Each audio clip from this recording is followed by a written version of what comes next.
Sehe ich jetzt nicht. Nein, das ist ein Liberaler.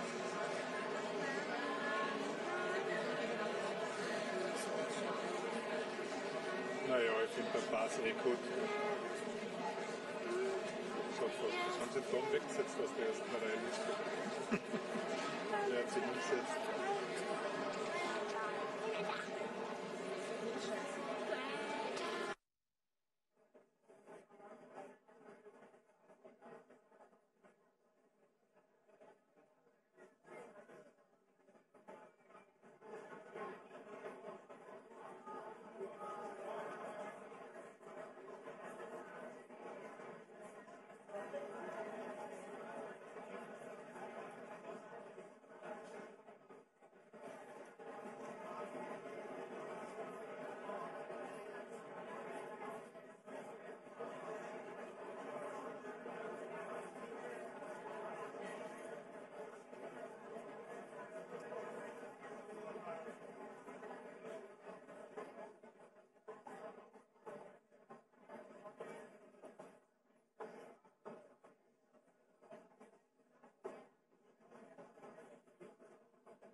Hello, everyone.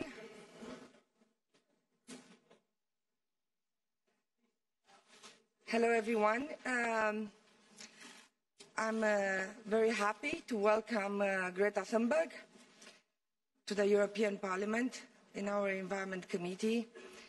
I would also like to welcome the Secretary of State, Madame Chot, from the Romanian Presidency, our team here, members of the European Parliament, and particularly acknowledgement of the presence of Madame Corazza-Bildt, who is the coordinator for children's rights in the European Parliament.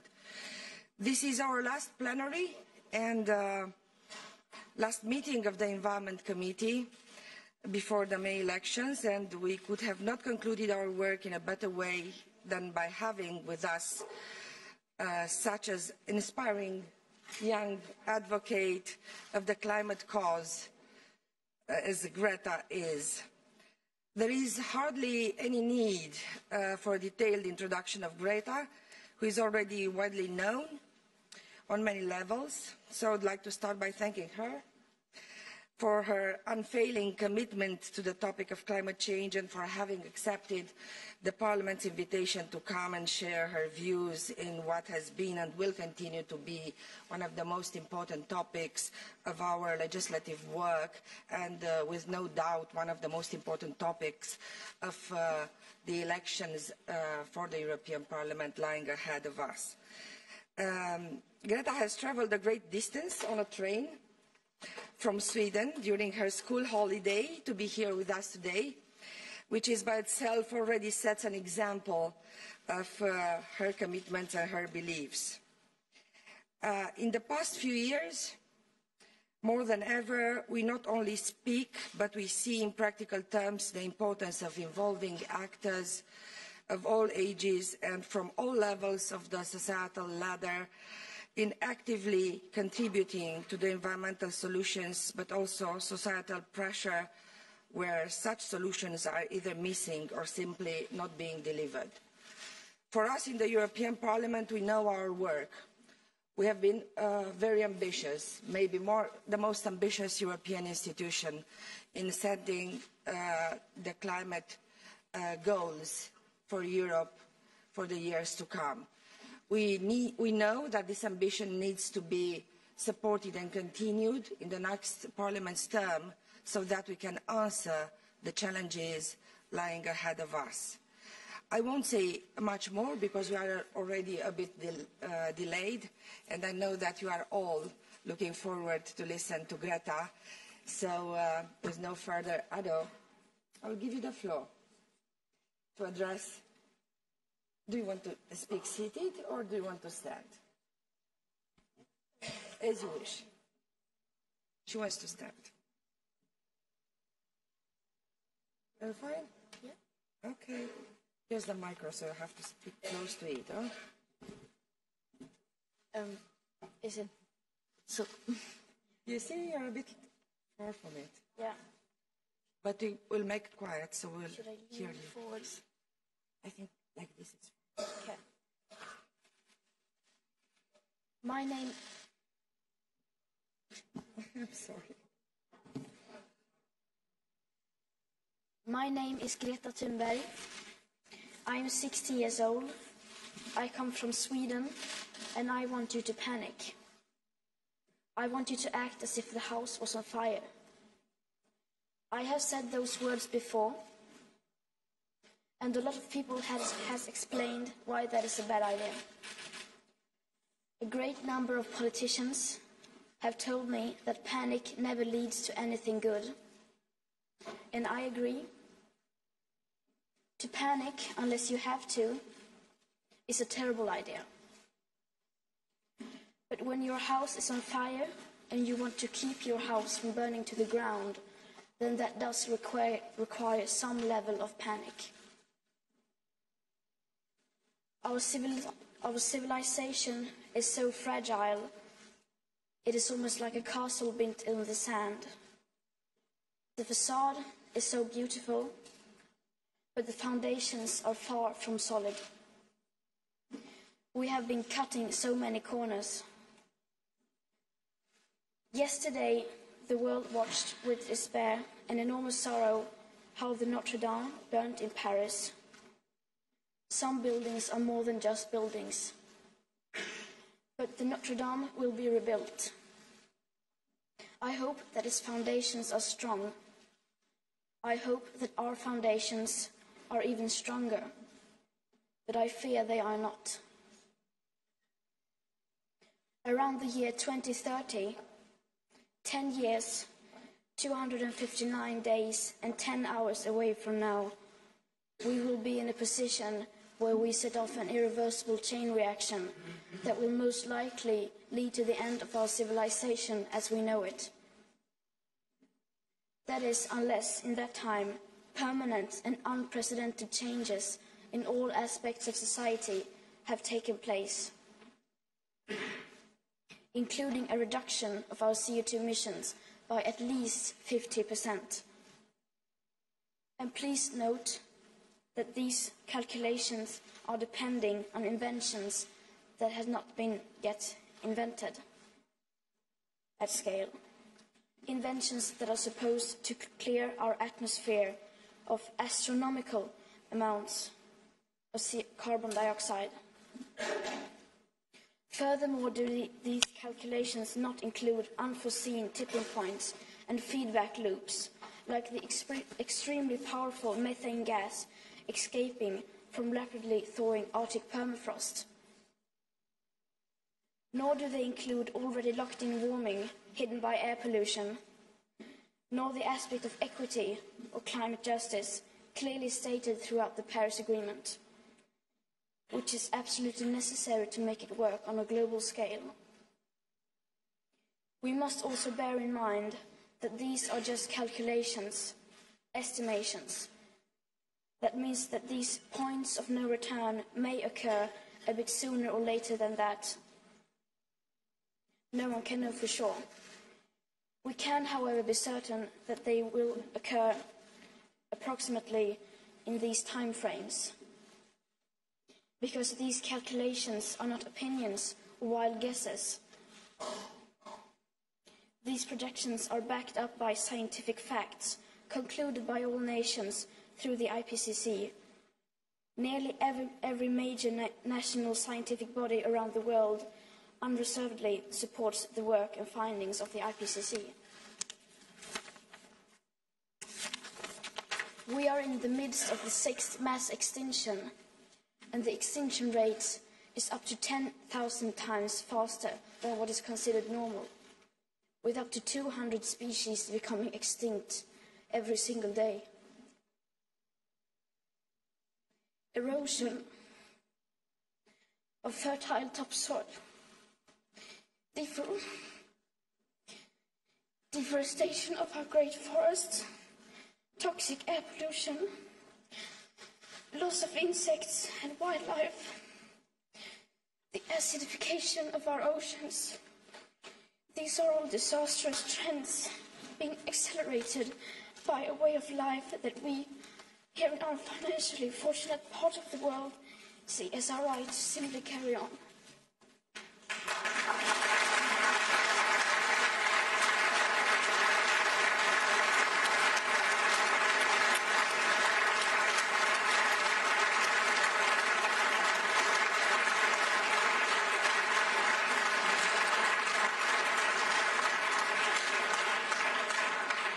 But hardly anyone knows about these catastrophes or understand how they are just the first few symptoms of climate ecological breakdown. Because how could they? They have not been told. Or more importantly, they have not been told by the right people and in the right way. Our house is falling apart, and our leaders need to start acting accordingly, because at the moment they are not. If our house was falling apart, our leaders wouldn't go on like you do today. You would change almost every part of your behavior, as you do in an emergency. If our house was falling apart, you wouldn't fly around the world in business class chatting about how the market will solve everything with clever small solutions to specific isolated problems. You wouldn't talk about buying and building your way out of the crisis that has been created by buying and building things. If our house was falling apart, you wouldn't hold 3 emergency Brexit summits and no emergency summit regarding the breakdown of the climate and environmental.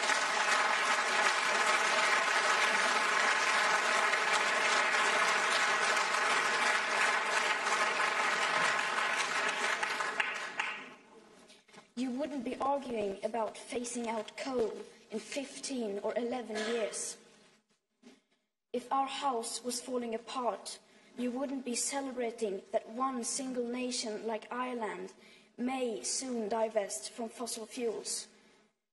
You wouldn't celebrate that Norway has decided to stop drilling for oil outside the scenic resort of Lofoten Islands, but will continue to drill for oil everywhere else for decades. It's 30 years too late for that kind of celebrations. If our house was falling apart, the media wouldn't be writing about anything else. The ongoing climate and ecological crisis would make up all the headlines. If our house was falling apart, you wouldn't say that you have the situation under control and place the future living conditions for all species in the hands of inventions that are yet to be invented. And you would not spend all your time as a politician arguing about taxes or Brexit. If the walls of our house truly came tumbling down, surely you would set your differences aside and start cooperating.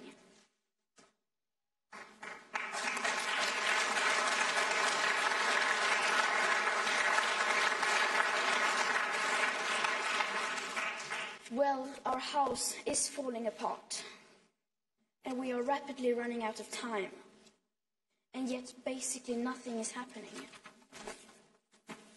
Everyone and everything needs to change, so why waste precious time arguing about what and who needs to change first?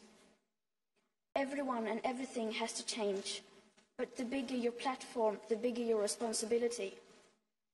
The bigger your carbon footprint, the bigger your moral duty. When I tell politicians to act now, the most common answer is that they can't do anything drastic because that will be too unpopular among the voters. And they are right, of course, since most people are not even aware of why those changes are required. That is why I keep telling you to unite behind the science. Make the best available science the heart of politics and democracy.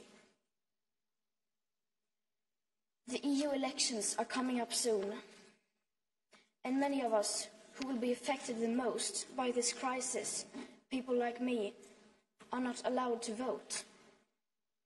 Nor are we in a position to shape the decisions of business, politics, engineering, media, education, or science. Because the time it takes for us to educate ourselves to do that simply does no longer exist. And that is why millions of children are taking it to the streets, school striking for the climate to create attention for the climate crisis. You need to listen to us, we who cannot vote. You need to vote for us, for your children and grandchildren. What we are doing now can soon no longer be undone. In this election, you vote for the future living conditions for humankind. And though the politics needed do not exist today, some alternatives are certainly less worse than others. And I have read that some parties do not even want me standing here today because they so desperately do not want to talk about climate breakdown.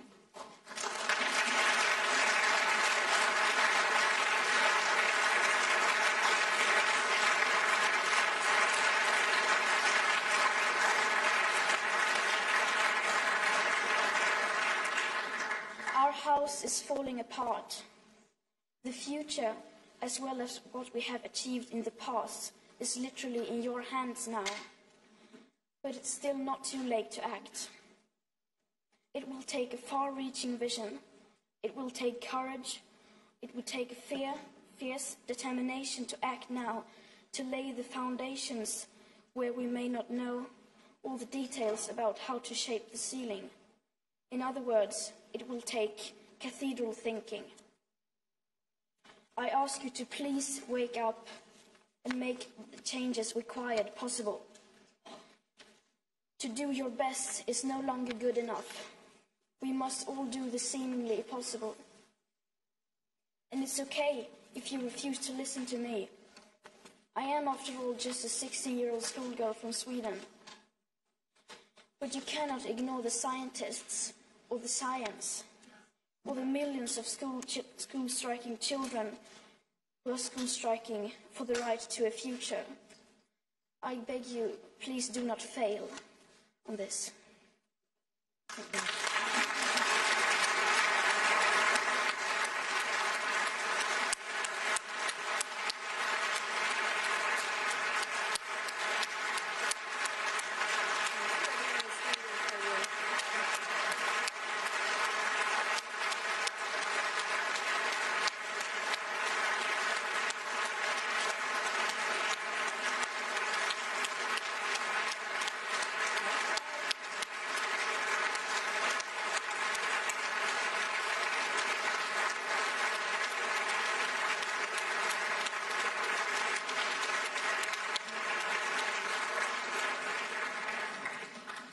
Thank you very much, Greta, for your very inspiring words. Greta, it's not the first time we are listening to you, and we find your courage and your words right to the point, very inspiring for young and older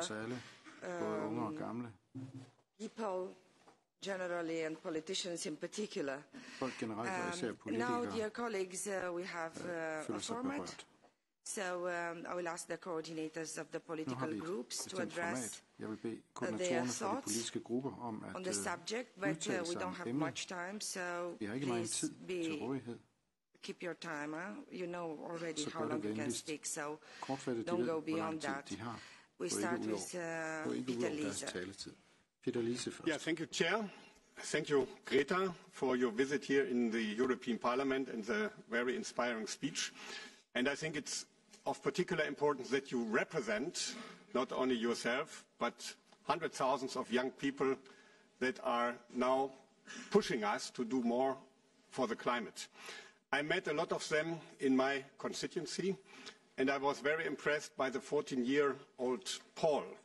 Paul already for 3 years engages in his spare time for fighting climate change. And I think you, Paul, and all the others, they don't deserve these nasty words, these offenses that come mainly from elderly people. They deserve support. Yeah, you can applaud.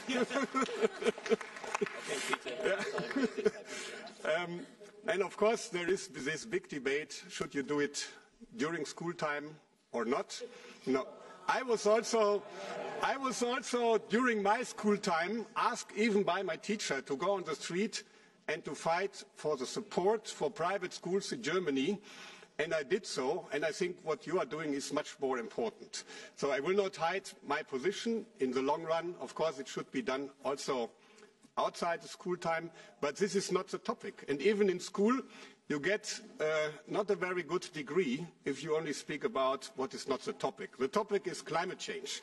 And climate change is probably the biggest challenge for our political generation. This is not my words, this is the words of our chairman, Manfred Weber, when we ratified the Paris Agreement. And that's why we need to do something, we need to do much more. Even if we are not always of the same opinion, I think it's important for me to say, okay, Europe is not doing enough, all the member states are not doing enough, but it is important that without Europe, we wouldn't have even the Paris Agreement. And these are not my words. These are the words from Todd Stern, the former chief climate advisor of President Barack Obama. He was here in the European Parliament. He said, without Europe, we would be nowhere. So push us to do more. but also see that without Europe, we wouldn't be at least in this position. For the future, I have two important issues, and I hope you and your fellows, your like-minded young people, we can work together. We want to be climate neutral. European Commission has presented a strategy. European Parliament has supported this, but the member states are not yet ready. And we need the member states to do something concrete, to do action. And that's why I think we should work together to push the heads of states, the heads of government. They need to do something to become climate neutral, and not only discussing next year, but starting now. And the second point, which is very close to my heart, and which I'm addressed in my constituency by school children every week. Why is aviation not doing more to help our climate? It is completely unfair that when you go by train, when you go by bus, you pay a lot of taxes and fees. And when you go for aviation, aviation has only to contribute 15% under the emission trading. 50%, 85% of the allowances they get for free. The European Parliament is in favour for changing this, but even in the Commission and in the Council there are people that think this is already too much. And I think we need to do more, and we cannot, in these circumstances, discuss even about abolishing some responsibility that the aviation industry has. We need to do more, and I hope we can work together with all the young people for this. Thank you very much. Thank you very much, Mr. Lees. And our next speaker is Mrs. Daly. Greta, thank you for being here. I'm representing the Socialists and Democrats, but I'm also here as a mother of two children, one aged 5 years and another one aged 2 years. And when you share your concern on the future that people your age and even younger people will have, I feel the same remorse and the same feelings that you are getting. Because today you see here around you a room full of people who are cheering what you are saying. But unfortunately, it's not always like this, in the sense that when we come to the crunch of it, when we come to specific legislations that can actually deliver, we end up discussing things which try to shoot down ambition. So it's not the first time, and I'm sure that colleagues following me can also speak from their experience. It's not the first time that when we are discussing real legislations that can make a difference, we end up shooting down and going back from that ambition because of pressure also from different lobbyists. I'm saying this after I worked on the legislation to reduce CO2 emissions from passenger cars and light commercial vehicles, but I'm sure that colleagues have other experiences as well that they can speak about. And you say you are just a schoolgirl of 16 years of age. I come from Malta, the smallest island state in the European Union, and it's not about the age or where you come from, but it's about the determination to actually make a change and actually push for that change to happen. And from what I saw when I was following you, and from what I'm seeing today, that determination you have, and you have a lot of that determination, and it is leaving an impact on many other students around the world, not only students but also the older generation. I've seen young people going out in the streets, even in my country, to actually make the voice heard when it comes to climate inaction. You say that as a 16-year-old you're not allowed to vote. And there are some member states that are allowing 16-year-olds to vote. And I think that we need to make much more of a pressure on that. Malta is one of those countries, Austria is another country.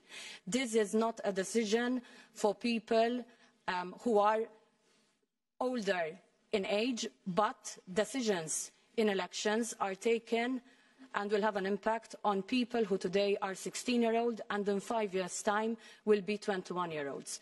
You are the ones who will take the brunt of the decisions that are taken today. And I'm taking this opportunity because I believe that even as European Parliament, we need to make sure that we push for young people your age to actually have a voice in the decisions that are taken. And I'm glad to hear my colleagues say that climate change is the biggest challenge, because I believe that it is the biggest challenge we have and that we need to actually act on it. And if I may, away from the camera lenses and the camera flashes that we are seeing today, I wish we all realize that this is not only about words, but it is about action, because if we do not care of our planet, we will not have economies to take care of or jobs to take care of. And I'm saying this because many times we hear also leaders of countries within the European itself making nice speeches, but then not actually acting upon those speeches. And my colleague was quoting some different people. I would like to close off with a quote you said recently, because it is a quote that remained impressed in my mind. You said we must hold the older generations accountable, and they cannot continue risking our future. We need to get angry, and then we have to transform that anger into action. And it is that action we actually require to actually change things for the better. Thank you.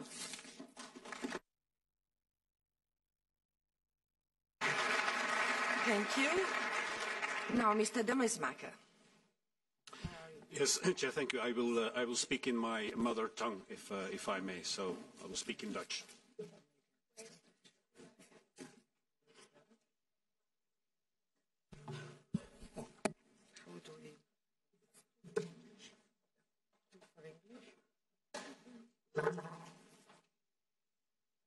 Ja, ik vertegenwoordig de ECR-groep hier. Ik ben zelf ook vader en grootvader. En ik heet u namens onze groep ook van harte welkom in het Europees Parlement. En u hebt wat in beweging gezet. Duizenden jongeren die zich enthousiast en gedreven inzetten om de globale strijd tegen klimaatverandering. Ook in mijn eigen land komen duizenden jongeren op straat in Vlaanderen. En ik verwelkom het engagement van de jeugd van harte. Het spijbelen niet helemaal goed. En mijn eigen politiek engagement startte ook vanuit een bezorgdheid voor ons leefmilieu.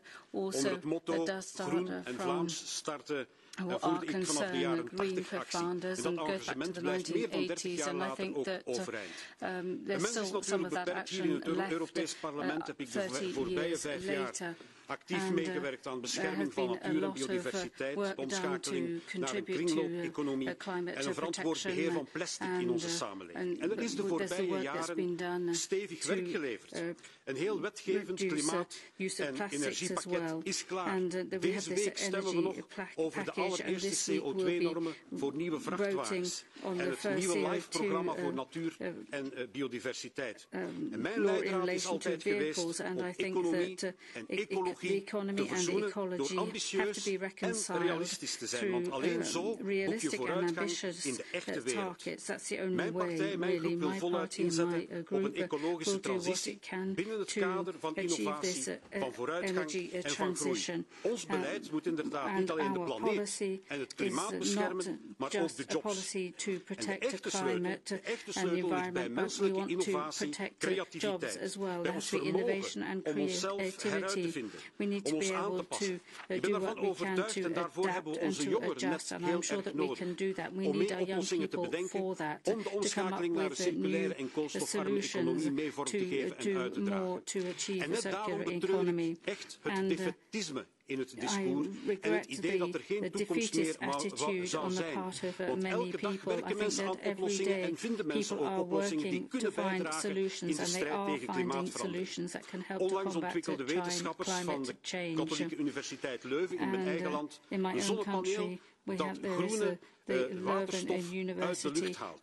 Dit is slechts één van de vele voorbeelden. We hebben oplossingen nodig die werken. En daarom moeten we met een open blik verschillende technologieën een kans geven. Ik denk dan bijvoorbeeld aan het aandeel van biotechnologie, het aandeel van kernenergie in de energiemix. De EU speelt vandaag een voortrekkersrol in de strijd tegen klimaatverandering en dat is goed. Maar de globale uitdaging vraagt ook globale inspanningen. De EU kan het probleem niet alleen oplossen, daarvoor hebben we bondgenoten nodig. En ik hoop van harte dat de jongeren ook de kracht van innovatie en menselijk vernuft omarmen en die boodschap ook globaal mee uitdragen. And that they will do more, carry on doing more to convey the messages to everyone else. Thank you very much. Next speaker is Mr. Torvalds. 3 minutes, Mr. Torvalds. You can keep your headphones on because I'm going to speak in Greta's native tongue. Hey Greta, välkommen till parlamentet. Hello Greta and welcome to the European Parliament. Det skulle vara lite roligare om jag hette Hans. För då kunde vi vara Hans och Greta som går ut i den stora skogen. Because then we would be Hansel and Greta stepping out into the big forest. Göra livet surt för det där för miljöförändringens stora och hemska häxa. Life difficult for the wicked witch of climate change. Unfortunately, Hansel is not my name. My name is Niels. I'm called Nicke, and I'm sure as you can hear from my accent in Swedish that I'm from Finland. I sound a bit like what the Swedes usually say the Moomin Trolls sound like. Därför att om det någonstans i Europa finns en institution som faktiskt försöker göra liv annorlunda när vi talar om miljö och klimat, så är det det här huset. Det är vi som kommer att fatta alla viktiga beslut också i framtiden. Det är vi som kan förverkliga den målsättning du talar om här tidigare. Jag brukar ibland säga att jag är inte här så mycket för min egen skull. Jag är kanske mer här för mina barnbarns skull. Jag har 3 barnbarn som är lite äldre än du, och jag har 3 barnbarn som är lite yngre än du.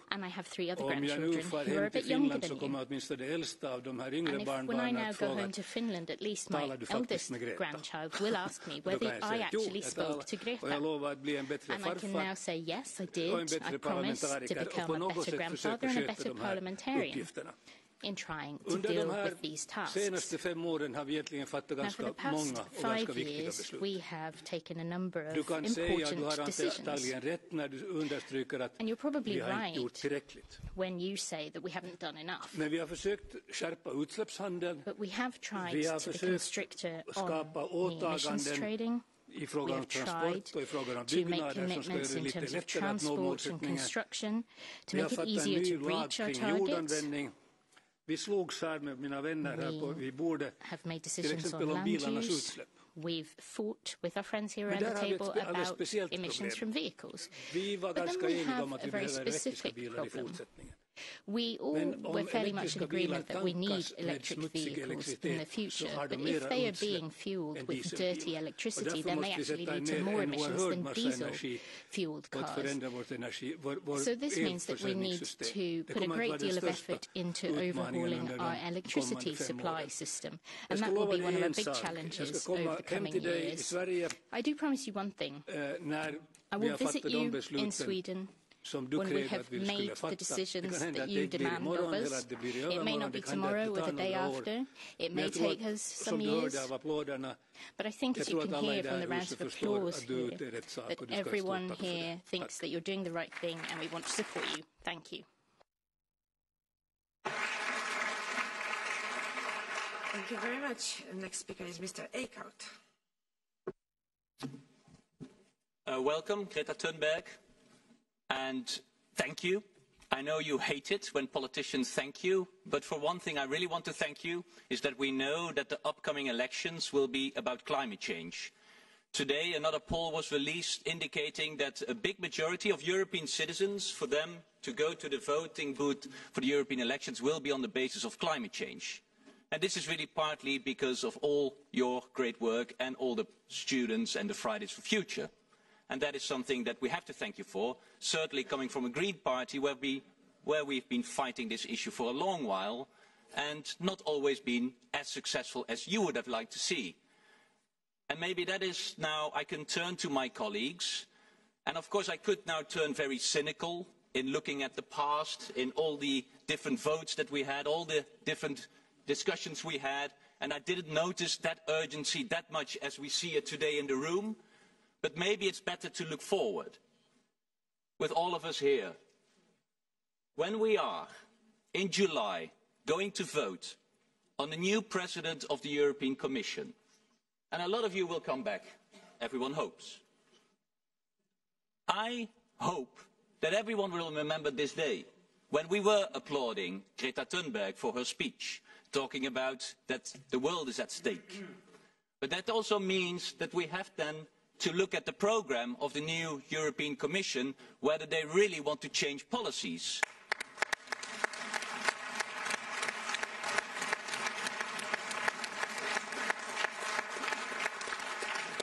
policies to phase out coal, policies to put a real price on carbon, policies to make aviation really pay, policies to make sure that the European budget doesn't pay 1 cent to fossil fuels, policies that is really greening our agriculture, which we have not done until now.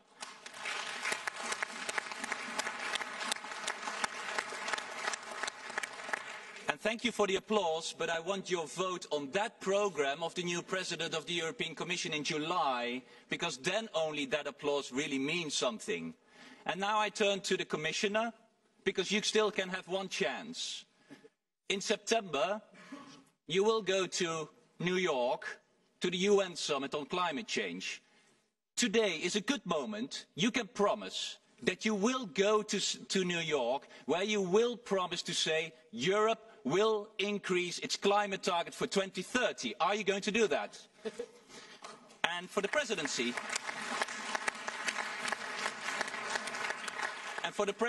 because you will have your Future of Europe summit in Sibiu on the 9th of May, will you make sure that in that summit, indeed, the Council and all the Member States will adopt its climate neutral plan for 2050, including an update and an increase of our emission targets for 2030. Only then this meeting has been successful, because then we really put words into action here at the Council and at the Commission. And thank you for that, Greta Thunberg.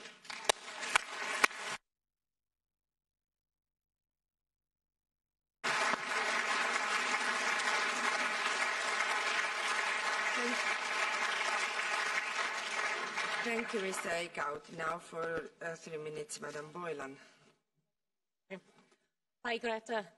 I'm Lynn Boylan. I'm representing the GUE NGL group, and I can't say how pleased I am to see you here today, because the events of the last month have probably summed up the contradictions that we have in EU climate policy, because the political groups that wanted to stop you from addressing them are the same political groups that have decided against revoking access to ExxonMobil to the Parliament.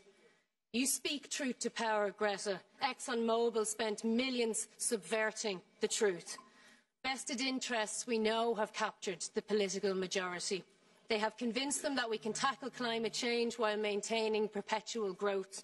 And already we know that we are using more resources than is sustainable. The World Bank and the OECD are telling us that we can still grow by 3% per year. This is madness. It is absolute absurdity. The economy cannot be treated as a separate entity in its own right, unconnected to everything else. We cannot leave nature out of the conversation when we talk about tackling climate change, because climate change is the biggest crisis that we're facing in humankind, and we have to stop listening to the corporate interests and instead, as Greta said, unite around the science. And I have listened with great interest to what you have said today, Greta, and you mentioned my own country, Ireland, and how it is divesting from fossil fuels. But while it's divesting from fossil fuels, it's still issuing extraction licences to fossil fuel companies. It's still forging ahead with an LNG gas terminal. So what you want from all of us who are in this room, the people who have the political mandates, is to fight for the emergency response to climate change. That's, I assume, what you came here today, not to be patronised, not to have us all nod in agreement. You want us to act on the political mandate that we've been given and to take deep, far-reaching measures that are required. And that means leaving fossil fuels in the ground. It does not mean pumping millions of EU euros into gas infrastructure. It means ramping up our ambitions so that we stay within the 1.5 degrees in climate change. If we can have emergency conferences for banking crisis and Brexit, we can have it for climate change too. We need a credible path that leads us towards carbon net neutrality well before 2050. We need less extractive production, less consumption. We want localisation over globalisation. In other words, it's time that the EU powered down. So I commend you, Greta, for the stance that you've taken and the inspiration that you've given to young people across the world, including in all of the EU countries. And as I said, I say that to not patronise you. And I say it sincerely, that I must do better as an elected rep, but every single one of us in this room must do better. Thank you. Thank you very much.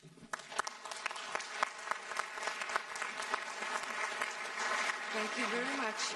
Now, Mr. Pedicini, just 2 minutes. I will speak in Italian, so put on your headphones. Bene, grazie Greta anche da parte mia e grazie davvero per il tuo contributo. Grazie anche a chi ha avuto questa geniale idea di coinvolgerti per porre l'attenzione sul tema dei cambiamenti climatici come forse mai sia stato fatto in passato. Mi dispiace soltanto constatare che questo ruolo abbia dovuto averlo una ragazza, che invece dovrebbe semplicemente vivere la sua vita di ragazza, anziché impegnarsi per tutti quanti noi.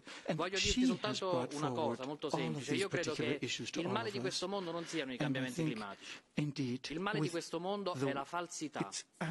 Molti dei grandi che vedi in questa stanza sono pronti ad applaudirti e forse sono anche pronti ad alzarsi nuovamente per una nuova standing ovation, ma non hanno mai fatto nulla per impedire che fosse una ragazza ad occuparsi dei cambiamenti climatici. Per ottenere quello che dici tu, per essere presi dal panico, bisognerebbe avere un coraggio che io qua ho visto soltanto in alcuni. Bisognerebbe combattere contro i petrolieri, bisognerebbe combattere contro i signori dell'incenerimento, combattere contro i signori delle automobili, combattere contro i signori dei rifiuti. E io credo che onestamente queste sono battaglie da grandi, magari meno falsi di quelli che vedi qui, ma da grandi. Noi non possiamo addossare questa responsabilità ad una ragazza che invece dovrebbe poter vivere la sua vita di ragazza come tutte quante le altre. These particular issues, and indeed we have to be ever so grateful to you, Greta, for bringing forward these issues that nobody has mentioned. Thank you. Mr. Pedicini. Madame Mella, 2 minutes. Merci, Madame la Présidente. Comme souvent dans la vie humaine, des excès dans une direction sont suivis d'excès dans une direction inverse. Aujourd'hui, la prise de conscience par votre génération, mademoiselle, des dégâts provoqués et tolérés par les générations précédentes est une excellente chose. C'est même indispensable.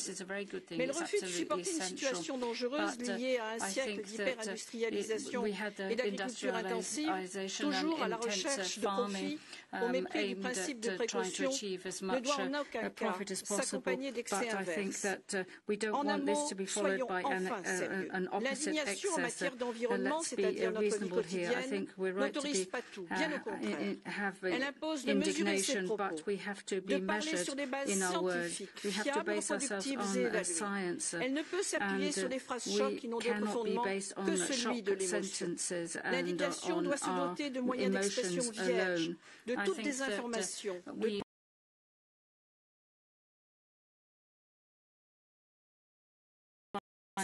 sous peine d'être ridicule ou contre-productive. Il suffit de constater combien les théories sur les trous de la couche d'ozone sont aujourd'hui obsolètes. Nous n'avons pas le droit de nous tromper aujourd'hui. Érigé jusqu'à, parfois, il faut bien le dire, l'hystérie, le gaz carbonique comme l'alpha et l'oméga de toutes les activités humaines, animales ou végétales est irresponsable dans l'état actuel de nos connaissances. Le dernier rapport de l'Institut national de recherche agronomique français sur l'empreinte carbone des forêts montre à quel point les calculs sont impossibles faute de paramètres de calcul fiables. Oui, il faut impérativement que l'homme arrête cette débauche de production carbonée à contrôler, en cessant d'abord d'en faire une crypto-monnaie. Il doit investir dans l'innovation, mais il doit aussi prendre en compte les équilibres économiques des TPE, PME et des emplois. Faisons en sorte que tout cela soit fait avec raison et lucidité. Pour cela, mademoiselle, nous comptons sur votre génération. Thank you very much. So that concludes the round of speakers on behalf of the political groups, and now I'd like to invite the representative of Romanian Presidency, the State Secretary, Madame Ciot, to commit to increase the national determined contributions in the Sibiu summit, as this House repeatedly insisted upon. So, Madame Ciot, you have the floor. Thank you, Madam Chair. I would like to thank the European Parliament for inviting the Romanian Presidency to this meeting. First of all, I would like to take this opportunity to salute Ms. Greta Thunberg for her engagement in the fight against climate change and for raising awareness about the issue, particularly among other young people and the responsibility that we have for our planet and for our citizens, especially the future generations. More than just launching a movement and inspiring a generation, you are also awakening the consciousness of older generations, including the parents, teachers, politicians, and decision makers of this world.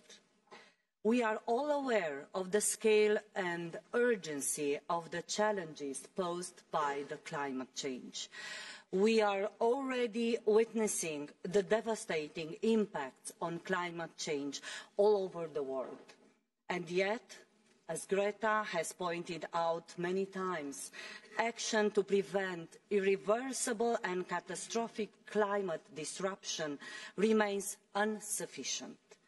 This was unequivocally confirmed by the IPCC special report, Global Warming of 1.5 degrees Celsius.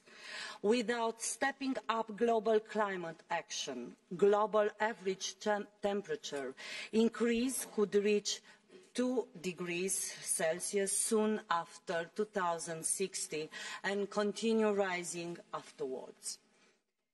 It is therefore urgent to strengthen the global response to the threat of climate change, and the European Union is determined to help raise a global action and lead the way.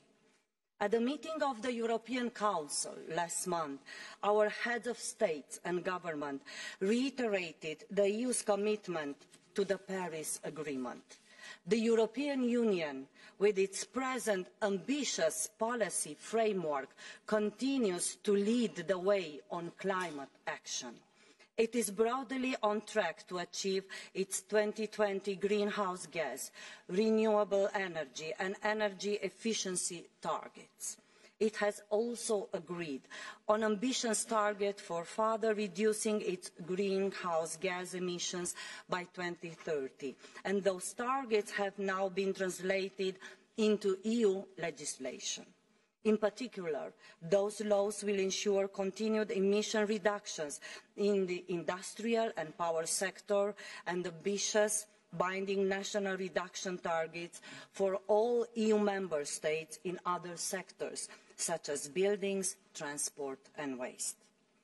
Combined with other sectoral policies, for example, concerning the development of renewable energy, energy efficiency requirements and carbon dioxide emission standards for motor vehicles, this guarantees that the EU will achieve its 2030 targets of reducing its greenhouse gas emission by at least 40% compared to 1990, and thus also fulfill its nationally determined contribution to the Paris Agreement. With a view to the preparation of the EU's long-term strategy, the Council is currently discussing a communication presented by the Commission. In the communication, the Commission analyses various scenarios for long-term emission reductions. Those pathways would achieve greenhouse gas emissions reduction ranging from 80% to 100% within the EU by 2050.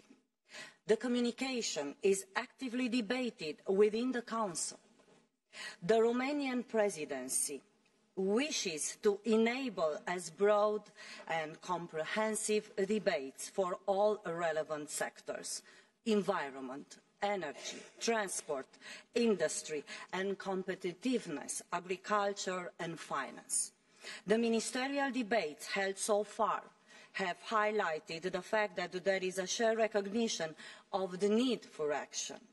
The European Council has also emphasised the importance of the EU submitting an ambitious long-term strategy by 2020, striving for climate neutrality in line with the Paris Agreement. Moving toward a low-carbon economy will require major changes which need to be managed carefully in order to ensure that the transition is a just and socially balanced way for all. The Council will continue and intensify its discussion on the long-term vision. We also look forward to the high-level events planned at international level in 2019, which provide an opportunity to mobilize political will to raise global ambition, such as the UNFCCC Secretary General Climate Summit in September 2019. Which brings me to the end of my comments, whereby I would again like to thank the Parliament for organising this discussion. I close by a special thanks to Greta for being the inspiration and for spreading the message about climate change. You have also helped to give a voice to the concerns of the young people, notably by sparking the now famous school strikes for climate, which have spread around the world. I hope and believe that those strikes will become unnecessary, as increasing global and EU action against climate change will help to put us on the right path toward the long-term goals of the Paris Agreement. Europe and the world will need bright, well-trained and committed young people to build a climate-neutral future. Thank you. Thank you very much. Thank you for your commitment and the recognition of Europe's role. Commissioner Arias Cañete, thank you for joining us today at this meeting with Greta Thunberg.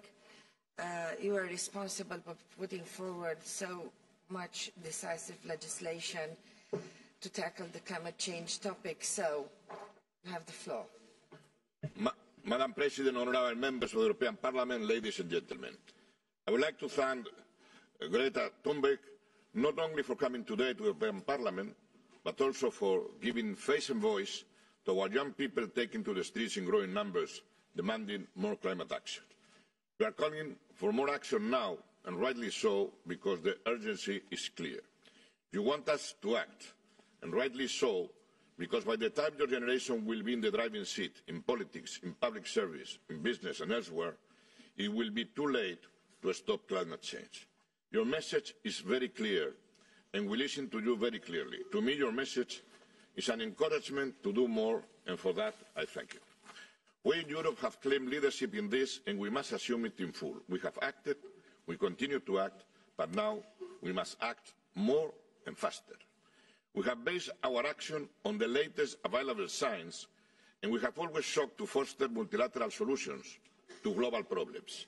Thanks to our commitment, we now have the Paris Agreement, and this means a multilateral consensus to contain global rise in temperature to well below 2 degrees and to make efforts to stay at 1.5. But we also know that there is a major gap between the goals of the Paris Agreement and the current efforts to achieve them. The bad news is that science tells us that staying at 1.5 will mean painful adaptation, but we will still leave us with a world we would recognize. It tells us that accepting 2 degrees would mean an already very different and very difficult world. And beyond this, science tells us that the youth of today would live in a world we would not recognize. These are the inescapable implications of the IPCC special report on 1.5 from last October. But the good news is that the same IPCC report also tells us that pathways towards well below 2 degrees and even 1.5 are still possible. This is possible if we decide to start now the deep transformation of our economy and our society that scientists tell us is necessary. The report concluded that to be on a pathway to 1.5 with no limited overshoot, human-induced CO2 emissions need to drop to net zero around 2050, and the world needs to reach net zero greenhouse gas emissions, what we call climate neutrality, sometime between 2060 and 2080.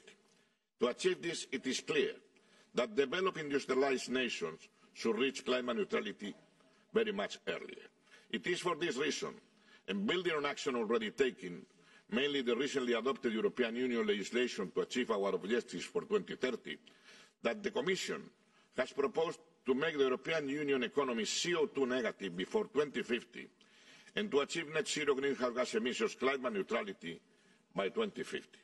Our young generation asks us to act according to science and the European Commission has delivered.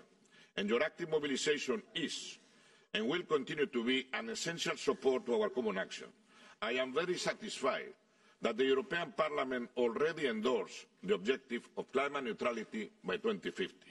And I look forward to hearing the same from the European Council when they will discuss this issue in their meeting in June 2019. And Mr. Eickhout, you can be sure I will spare no effort to achieve that. Yes. But I also trust that this debate will happen everywhere, and not only in our institutions, because changing our economic system requires active democratic participation. And this is all the more important as we approach the European Parliament elections, and it matters to Europeans. As Eickhout pointed out, a new poll released today shows that as many as 77% of potential voters identify climate change as an important criterion when deciding who to vote for at the May European elections. These elections offer the opportunity for Europe's political parties, for their Spitzenkandidaten, to put climate action at the centre of their campaigns and to explain to our citizens, also to our young generations, what has already been achieved and what more we still need to do. And it is urgent that Europe, the European institutions, member states, civil society and business agree on an objective of climate neutrality by 2050 at the latest before the end of the year. And it is urgent because we may have 30 years left to achieve it, but we only have the next years to develop and decide the actions and policies that we need and start the massive investments that this transformation requires in many aspects of the European society. We have legislated ambitious standards to cut emissions from road transport. We have legislated on renewables, energy efficiency. We have changed our electricity markets. But we know that we must go further, and that these targets and obligations, we must go further than these targets and obligations if we are to go climate neutral by 2050. And we also know that we must find the right pace for transition as fast as we can, but at the same time we have to preserve and enhance the conditions for the prosperity of our citizens and ensure that the transition is fair and that no region, no worker, no citizen is left behind. Both science and our own analysis show that all of this is possible. We will succeed. We will offer other countries an effective model to stop climate change without sacrificing prosperity and development. Every generation has a critical global issue to face, whether war, peace and reconciliation, the quest for democracy, nuclear disarmament, global hunger or the ozone hole. Climate change is the issue of our generation. So my message to you, young Europeans, is please keep up the pressure. Keep raising your voices for the climate, the voices that we carefully have listened to today in the European Parliament. Keep engaging with decision makers in all European Union countries on how we in Europe will make the transition to climate neutrality a reality. Keep it up so that our generation will rise to your expectation. It's our future, but most importantly, it's your future.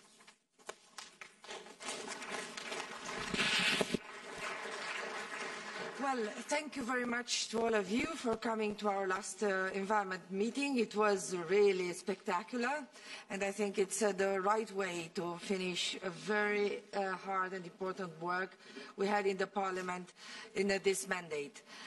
See you in the next one with strong forces to fight for climate and to engage as many young people as possible into our next future work. Thank you, Greta, for coming, and good luck with your endeavors.